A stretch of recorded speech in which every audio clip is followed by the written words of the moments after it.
propagate? What Christians propagate is, hey, if you don't do what we say, you're going to hell. However, the good news is you're not going to hell because hell doesn't exist. The good news is you We're yourself are there. God.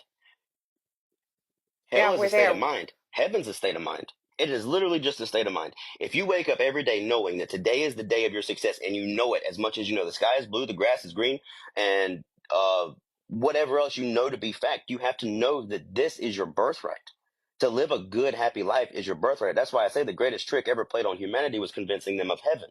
Because the idea of getting into heaven is you have to live a life, you have to live a poor life to get into heaven. You have to live a life of meaninglessness to get to heaven. So people think if they live poorly on earth, they'll be rewarded in heaven. There's no heaven. Heaven's a state of mind here. Heaven is nine within. It's going within. Like I said, that old Roman construct that was given to the minds so that they'll just be good, subservient, obedient little peasants and do what they're told so that they'll never rebel and they'll listen to Caesar and pay their dues. It all ties in.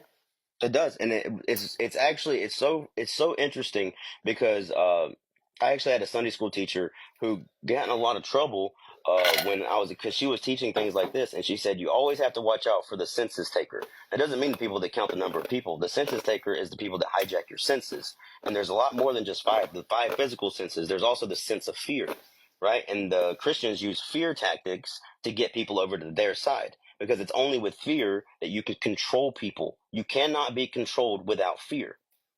It's like the guy that uses a dog to herd the sheep. The sheep are terrified. That's how the dog gets the sheep to go where he wants because the sheep are scared of that other guy thing that looks like a fucking wolf.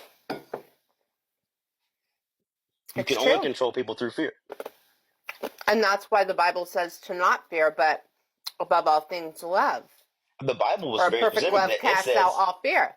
and it says that God has not given us a spirit of fear. So if you maintain a spirit of fear, that was not from God. That was from the adversary.